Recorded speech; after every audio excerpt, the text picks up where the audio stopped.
ప్రస్తుతం దేశవ్యాప్తంగా ఎక్కడ చూసినా జార్ఖండ్ కాంగ్రెస్ ఎంపీ అక్రమ సంపాదన గురించే జోరుగా చర్చ సాగుతోంది. గత 5 రోజులుగా ఆదాయ శాఖ పన్ను అధికారులు జార్ఖండ్ కాంగ్రెస్ రాజ్యసభ సభ్యుడు ధీరజ్ సాహు ఇల్లు కార్యాలయాల్లో సోదాలు చేస్తున్నారు. 5 రోజులుగా తనిఖీలు నిర్వహిస్తుండగా భారీ మొత్తంలో నగదు వెలుగు చూసింది. మొత్తం 176 సంచుల నిండా డబ్బును అధికారులు స్వాధీనం చేసుకోగా ఇప్పటి వరకు 140 సంచులను మాత్రమే లెక్కించారు. ధీరజ్ సాహు ఆదాయ పన్ను లెక్కల్లో చూపని నగదు విలువ ఆదివారం నాటికి 351 కోట్లకు చేరింది. ఇందుకు గాను 40 మెషిన్లను ఉపయోగిస్తున్నట్లు అధికారులు తెలిపారు. లెక్కించాల్సిన మొత్తం భారీగా ఉందని, దీన్ని వేగవంతం చేయడానికి మరిన్ని మిషన్లు, మనుషులను సమకూర్చుకోవాలని అధికారులు నిర్ణయం తీసుకున్నారు. లెక్కింపు పూర్తయ్యేసరికి ధీరజ్ సాహు అక్రమ సంపాదన 500 కోట్ల వరకు చేరే అవకాశం ఉందని భావిస్తున్నారు అధికారులు.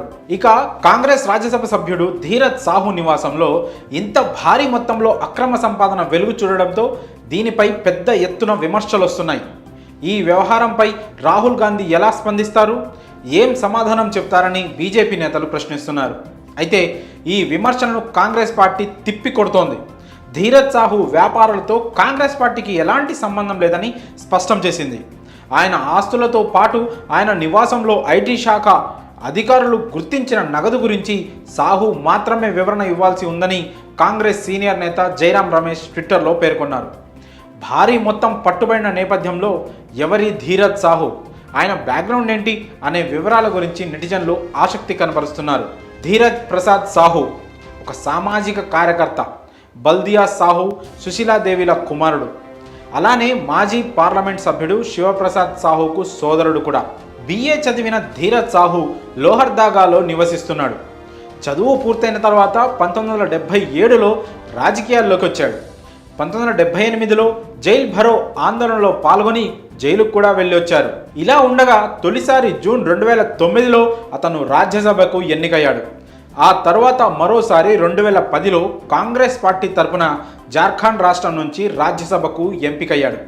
ఇక మే 4, 2018లో మరోసారి జార్ఖండ్ నుంచి కాంగ్రెస్ తరపున రాజ్యసభకు నామినేట్ అయ్యాడు. ప్రస్తుతం పదవిలో కొనసాగుతున్నారు. ధీరజ్ సాహు 2010 నుంచి జార్ఖండ్ రాష్ట్రం నుంచి కాంగ్రెస్ ఎంపీగా పదవిలో ఉన్నారు.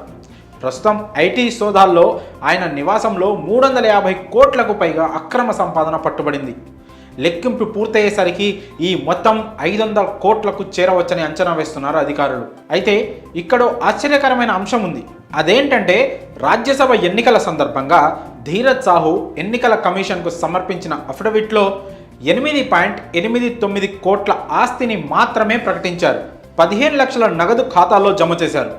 భార్య, వారిపై ఆధారపడిన వారితో సహా మొత్తం కుటుంబం వద్ద కేవలం 27.50 లక్షల నగదు మాత్రమే ఉందన్నారు. ఇప్పుడు మాత్రం ఆయన సంపాదన 100 కోట్లకు చేరింది. ఇక తాజా పరిణామంతో ధీరజ్ సాహుపై ఈడీ చర్యలు తీసుకోవచ్చని అంటున్నారు.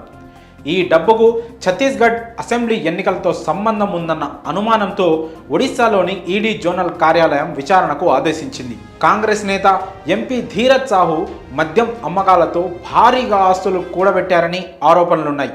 అయితే ఆ నగదు ఆర్జించడంపై ఆదాయ పన్ను ఎగవేశారని, పన్నుల చెల్లింపులో అవకతవకలు జరిగాయని భావించి ఐటీ శాఖ అధికారులు సోదాలు నిర్వహించారు.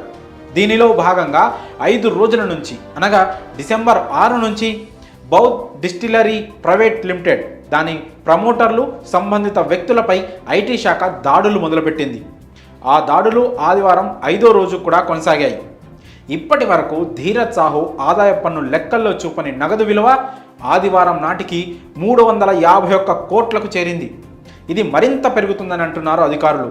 ప్రస్తుతం ఈ ఘటన దేశ రాజకీయాల్లో సంచలనంగా మారింది. మరి ఓ ఎంపీ ఇంట్లో ఇంత భారీ మొత్తంలో బ్లాక్ మనీ ఉండడంపై మీ అభిప్రాయాలను కామెంట్స్ రూపంలో తెలియజేయండి.